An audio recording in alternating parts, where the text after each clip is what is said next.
proses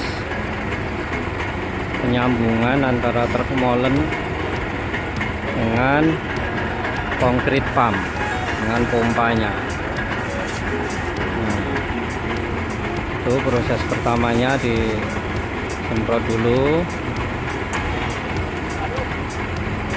Nah, terus akan dilakukan pengadukan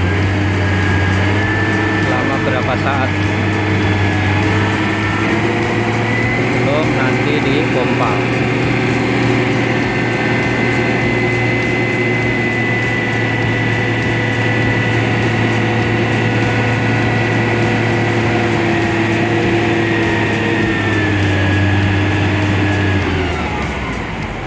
Nah, ini proses untuk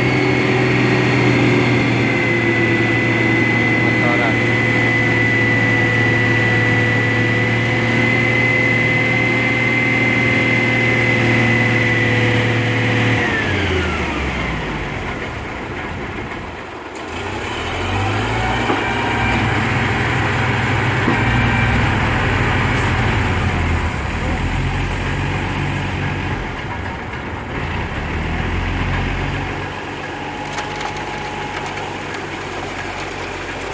Nah, ini ready mix-nya sudah mulai keluar nih.